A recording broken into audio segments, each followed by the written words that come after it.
It's called 3 Feet from Gold. And you may have heard it before, and I apologize if I'm kind of paraphrasing the story and just kind of going off my memory, but I love the lesson of this story. And the story goes that there's this miner, and he's mining for gold, and he's been going for a while, and he's trying and he's trying and he's trying, and he's getting no results.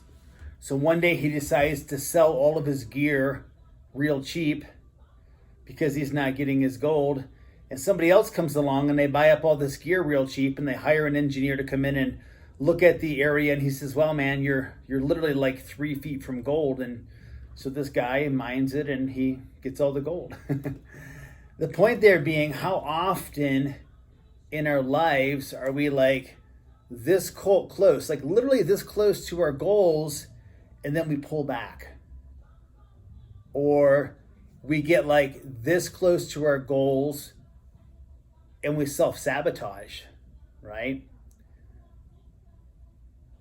You know, it's kind of like planting a seed, right? Like when we plant a seed in the ground, we create the right conditions for it, right? We give it sunlight, we give it water, we give it good earth, we give it care, we give it everything it needs so that it can grow.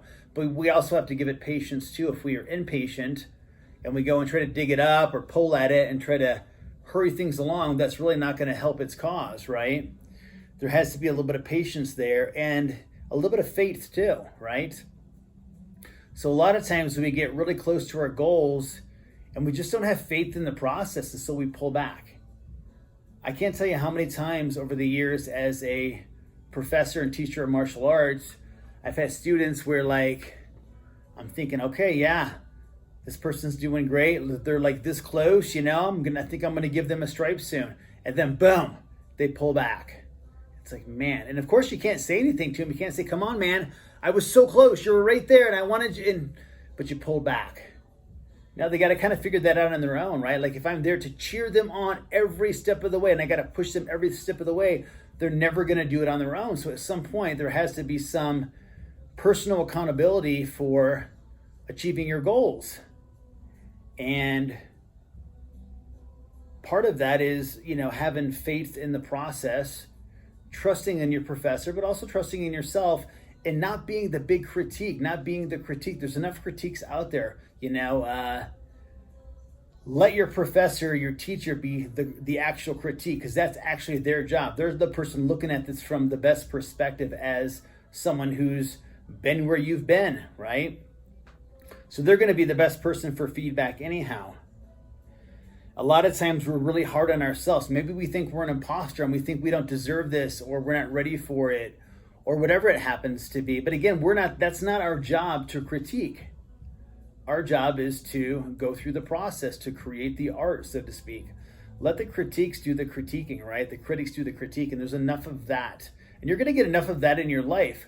It's kind of a weird thing sometimes that, like, as we achieve our goals and pursue our goals, not everybody in your life is always going to understand it or support it. You know, you go to tell your friends at work that, hey man, listen, I'm going to be testing for my blue belt in a couple weeks. So yeah, this is a pretty exciting time, you know. They're going to be like, blue belt, my 8-year-old niece is a black belt. You know what I mean? So they're not going to have any perspective on what that even means. So, you know, that's got to be kind of your own internal compass that's driving you, and not so concerned about maybe how everybody else around you is going to feel or support it, right? So, but you don't want to get yourself like so close that you pull back and you're literally within 3 feet of gold and you pull back.